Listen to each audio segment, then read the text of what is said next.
Assalamu alaikum. Welcome to my channel. My name is Muzaffar Iqbal. ये इस channel के second playlist है. जो पिछली प्लेलिस्ट है वो जावा के बेसिक कंसेप्ट्स के बारे में है और इस प्लेलिस्ट में हमने ये देखना है कि आप जावा में ऑब्जेक्ट ओरिएंटेड प्रोग्रामिंग कैसे कर सकते हैं. हमने पहले यहाँ पे ये देखना होगा कि ऊप या ऑब्जेक्ट ओरिएंटेड प्रोग्रामिंग क्या होती है, हम ऊप को यूज क्यों करते हैं, ऊप को यूज करने का हमें क्या फायदा होगा और ना करने से क्या नुकसान होगा. तो ये सारी चीजें हमने इस प्लेलिस्ट में डिफरेंट लेक्चर्स में डिस्कस करनी है. जो आज का हमारा लेक्चर है ये बेसिकली ऊप का ओवरव्यू है. हम यहाँ पे जो ऊप के बेसिक कंसेप्ट्स है वो आज डिस्कस करेंगे. मे बी कि आज के लेक्चर में आपको सारे कंसेप्ट्स क्लियर ना हो, क्योंकि जितने कंसेप्ट्स हमने आज की वीडियो में डिस्कस करने हैं आगे जाके हमने इन्हीं कंसेप्ट्स को one by one practically implement करना है. तो हम जब इन कंसेप्ट्स को आगे जाके डिटेल में डिस्कस करेंगे तो आपको सारी चीजें क्लियर हो जाएंगी कि ये काम कैसे होता है और क्यों होता है और इसका क्या आपको फायदा मिलेगा. ये बात भी इम्पोर्टेंट है कि मैं हर वीडियो के साथ कुछ ब्लॉग्स भी बनाऊंगा और ब्लॉग्स का जो लिंक होगा वो आपको उस वीडियो के जो डिस्क्रिप्शन है वहां पे मिल जाया करेगा. ब्लॉग्स बनाने का मकसद ये है कि हमने वीडियो में जिस कंटेंट को डिस्कस किया होगा वो आपको रिटन फॉर्म में ब्लॉग में मिल जाए और इसके अलावा कुछ एक्स्ट्रा मटेरियल भी आपको ब्लॉग्स में मिल जाया करेगा. और अगर आप उस टॉपिक को जो आपने वीडियो में कवर किया होगा उसको प्रैक्टिकली इम्प्लीमेंट करना चाहते हैं तो आपके पास कुछ एक्सरसाइजेस होनी चाहिए. तो उन ब्लॉग्स में आपको एक्सरसाइजेस भी मिल जाया करेंगे जिनके जरिए आप उस टॉपिक को प्रैक्टिकली इम्प्लीमेंट कर सकेंगे. तो अभी मैं आपको लैपटॉप पे लेके चलता हूँ और वहाँ पे ये देखने की कोशिश करते हैं कि ऊप बेसिकली है क्या, ऊप के बेसिक फीचर्स क्या हैं और ऊप को हम यूज क्यों करते हैं. तो लैपटॉप पे चलते हैं और वहाँ पे इन चीजों को डिस्कस करते हैं.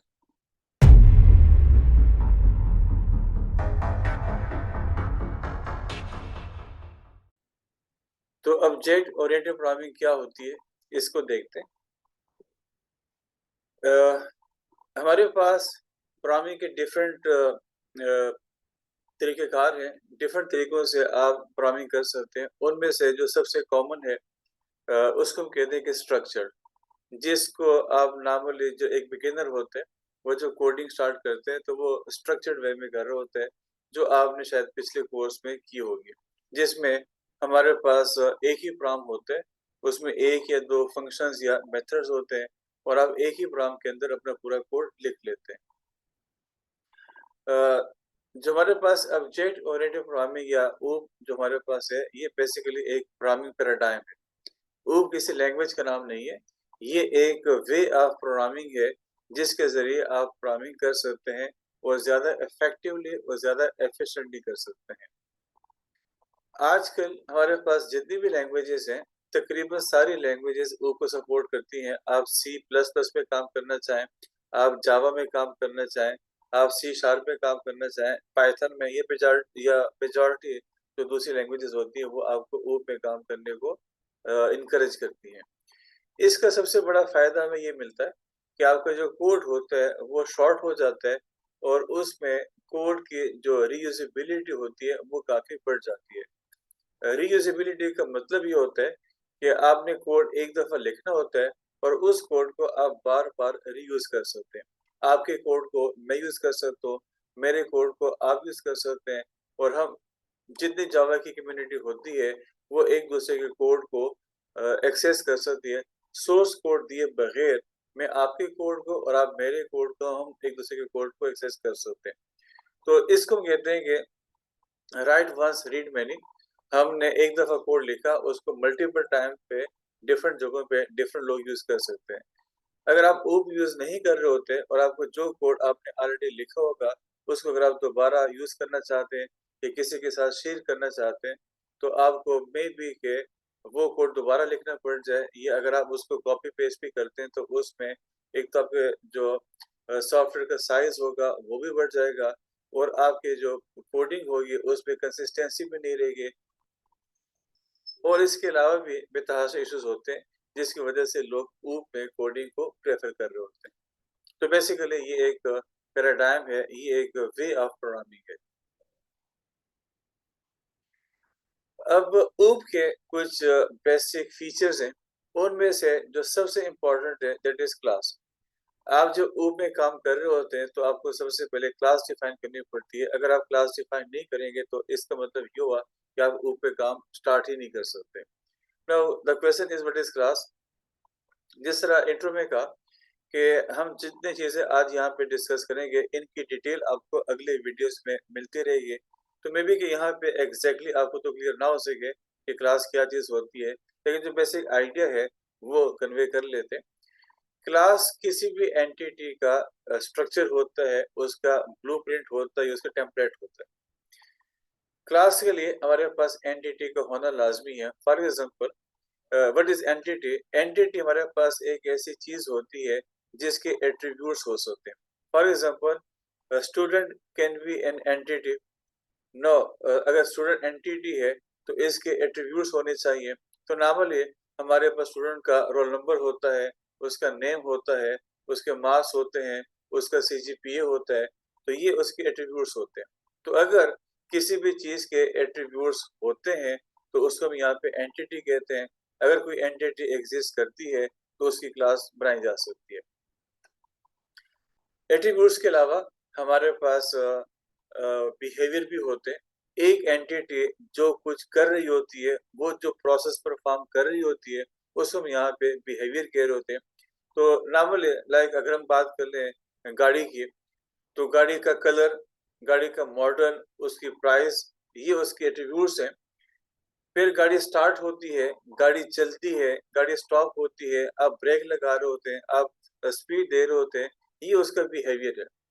तो आप जब किसी भी एंटिटी के लिए क्लास बनाते हैं तो उसके एट्रीब्यूट्स के अलावा उसके जो बिहेवियर्स होते हैं हम वो भी क्लास पे मेंशन कर रहे होते हैं। सम टाइम एक क्लास में आप एट्रीब्यूट्स एंड बिहेवियर दोनों शो कर रहे होते हैं, और मे बी कि हमारे पास एक क्लास ऐसी हो कि जिसमें जैसे एट्रीब्यूट्स होते हैं उसमें बिहेवियर नहीं होते, और मे बी कैसी क्लास भी हो कि जिसमें बिहेवियर हो उसमें एट्रीब्यूट्स ना हो, लेकिन नॉर्मली हमारे पास क्लास में एट्रीब्यूट्स और बिहेवियर्स दोनों होते हैं। क्लास के बाद हमारे पास जो अगला बेसिक फीचर है ऊप का, उसको हम यहाँ पे ऑब्जेक्ट कहते हैं। जब आपने एक दफा क्लास बना ली है तो फिर आपको उस क्लास के ऑब्जेक्ट्स को क्रिएट करना होता है। Now what are objects. Objects basically class के इंस्टेंसेस होते हैं। क्लास हम एंटिटी का जो स्ट्रक्चर होता है उस वो डिफाइन कर रहे होते हैं। फॉर एग्जांपल आपने यहाँ पे ये कहा कि एक ऐसी चीज जिसका रोल नंबर, जिसका नेम, जिसका मार्क्स, जिसका सीजीपीए होता है, उसको मैं स्टूडेंट कहना चाह रहा हूँ। नो, स्टूडेंट रिफ्लेक्ट करता है एक ऐसी चीज को जिसका रोल नंबर, नेम और मार्क्स। तो मतलब जो आपने स्टूडेंट का जो स्ट्रक्चर होगा वो आपने क्लास में डिफाइन किया। उसके बाद आप उस क्लास के ऑब्जेक्ट क्रिएट करते हैं। क्रिएट हमारे पास ऑब्जेक्ट्स हमारे पास उसके इंस्टेंसेस होते हैं। फॉर एग्जांपल एक स्टूडेंट है, उसका नाम रोल नंबर, उसका नाम अली है, उसका रोल नंबर 101 है, उसके मार्क्स 71 है, उसका ग्रेड सपोज बी प्लस है। अब ये जो अली है ये इंस्टेंस है स्टूडेंट क्लास का, या ये जो अली है ये ऑब्जेक्ट है स्टूडेंट क्लास का। तो जितने भी स्टूडेंट्स होते हैं आप सारे के सारे ये आप ऑब्जेक्ट्स है स्टूडेंट क्लास के। सेम हमारे पास टीचर्स हैं।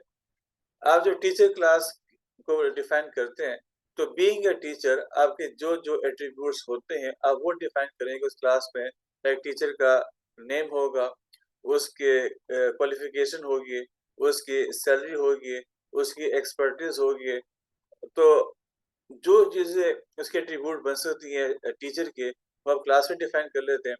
सपोज एक टीचर है, उसका नाम अहमद है, तो अहमद इस टीचर क्लास का इंस्टेंस होगा।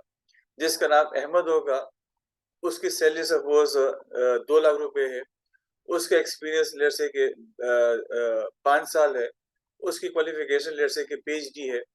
तो ये जो आपके पास अहमद है ये इंस्टेंस है आपकी क्लास का जिसका नाम टीचर का।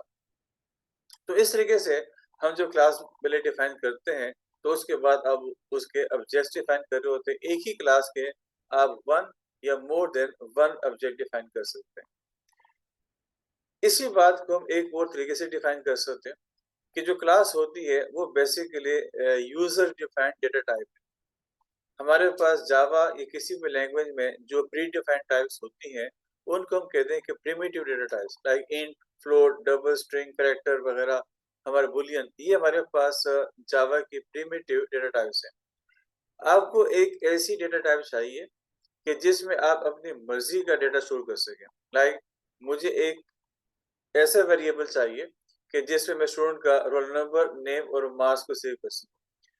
तो आपको पता है कि किसी भी वेरिएबल में एक वर्ड में एक ही वैल्यू स्टोर हो सकती है। आप एक ही वेरिएबल में at the same time student का रोल नंबर, स्टूडेंट का नेम, उसके मार्क्स को सेव नहीं कर सकते। तो ऐसा करने के लिए पहले आपको स्टूडेंट की जो डेटा टाइप होगी वो डिफाइन करनी पड़ेगी, जो हम यहाँ पे क्लास की शक्ल में लिखते हैं। तो अगर आपने क्लास बनाई है सपोज स्टूडेंट की, तो इसका मतलब ये भी हुआ कि आपने स्टूडेंट के नाम से एक डेटा टाइप डिफाइन किया। फिर जब आप उसके वेरिएबल डिफाइन कर रहे होते हैं तो हम यहाँ पे फिलहाल ये कह सकते हैं कि आपने स्टूडेंट क्लास के स्टूडेंट डेटा टाइप के एक वेरिएबल डिफाइन किया जिसमें आपने उसका रोल नंबर, उसका नेम या उसके मार्क्स सेव किया।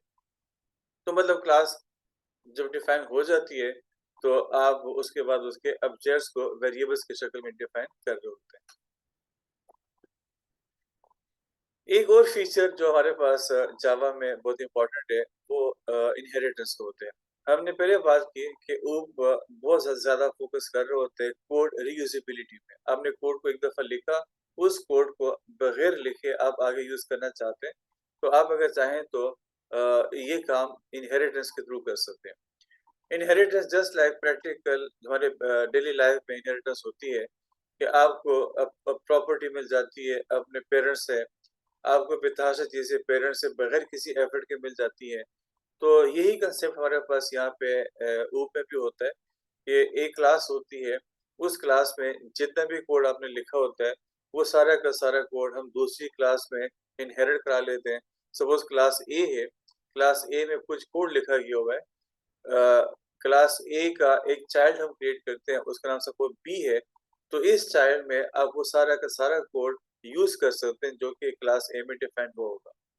तो ये जस्ट एक स्टेटमेंट होती है जिसके जरिए क्लास ए का पूरा कोड आपके पास बी में अवेलेबल हो जाते हैं। बेशक वो एक लाइन हो या 1,00,000 लाइन्स हो, जितने मर्जी वहाँ पे नंबर ऑफ लाइन्स होती है, वो सारा का सारा कोड हमारे पास उसके चाइल्ड में आपको मिल जाते हैं।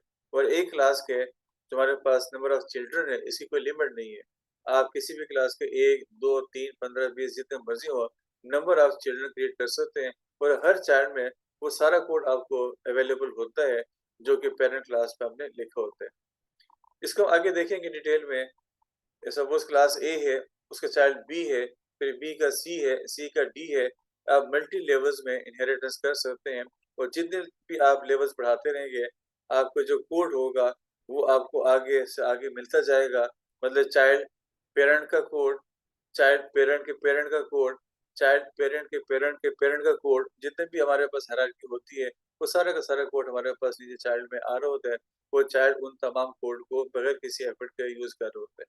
तो ये काम फिर कैसे होता है, जिससे पहले बात हुई कि इसको आगे देखेंगे डिटेल में। इन सारे टॉपिक्स को हम आगे वन बाय वन डिस्कस करेंगे काफी डिटेल में।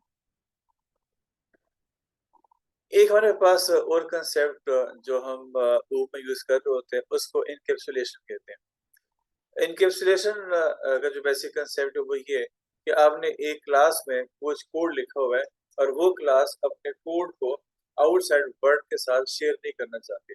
उसके जो इम्पैक्ट होगा, उसके जो इफेक्ट होगा वो तो आपको मिलेगा आउटसाइड वर्ल्ड में, उसके ऑब्जेक्ट के जरिए या उसके चाइल्ड क्लास के जरिए, लेकिन वो जो कोड होगा वो डायरेक्टली आपके पास आउटसाइड क्लास अवेलेबल नहीं होगा या एक्सेसिबल नहीं होगा। जिससे हमारे पास डेली लाइफ में एक पेरेंट है, वो आपके साथ अपना जो एटीएम कार्ड का पिन कोड है वो शेयर नहीं करना चाहता। तो ये आपके पेरेंट है, प्रॉपर्टी तो आपको मिल रही है लेकिन जो पिन कोड है आपको वो नहीं मिल रहा। तो आपके पेरेंट ने वो जो पिन कोड होगा आपसे वो हाइड कर दिया हुआ है। तो ये हाइड करने के लिए हमारे पास इनकैप्सुलेशन रूप में अवेलेबल है, जो आप यूज करना चाहें तो यूज कर सकते हैं। और ये आपके कोड को सिक्योर करने के लिए भी होता है क्योंकि कोड आपके आउटसाइड क्लास एक्सेसिबल नहीं होता, तो इस वजह से वो कोड सिक्योर रहता है, वो एक्सेसिबल भी नहीं होता और उसमें आप कोई मॉडिफिकेशन भी नहीं कर सकते। ये अगेन पॉलीमॉर्फिज्म हमारे पास ऊब का बहुत स्ट्रॉन्ग फीचर है, जिसमें हमारे पास एक ऑब्जेक्ट होगा, वो डिफरेंट मौकों पे डिफरेंट तरीकों से बिहेव कर रहे होते हैं। तो अगर हमारे पास एक ही ऑब्जेक्ट है और वो डिफरेंट मौकों पे डिफरेंट तरीकों से बिहेव कर रहा होता है, तो इस कंसेप्ट को हम यहाँ पे पॉलीमॉर्फिज्म कह रहे होते हैं।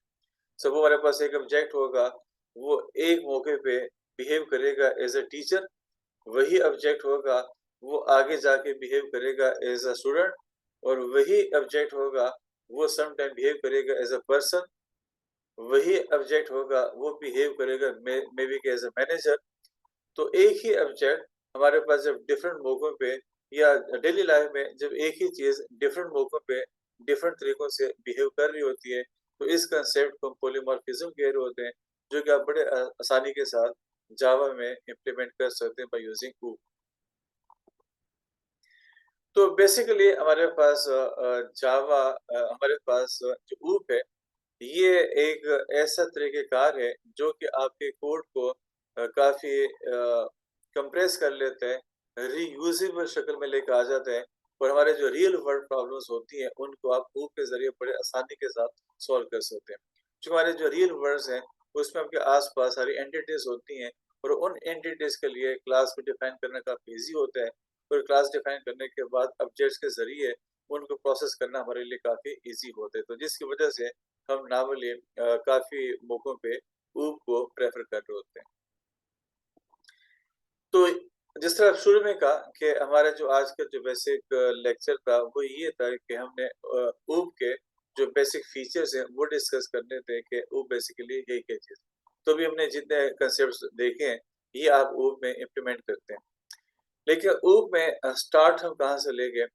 जिस तरह पहले बात हुई कि ऊप में काम करने के लिए आपको सबसे पहले क्लास को डिफाइन करना होता है। तो इंशाल्लाह अगली वीडियो में हम सबसे पहले ये देखेंगे कि क्लास होती क्या है, इसको हम काफ़ी डिटेल में डिस्कस करेंगे।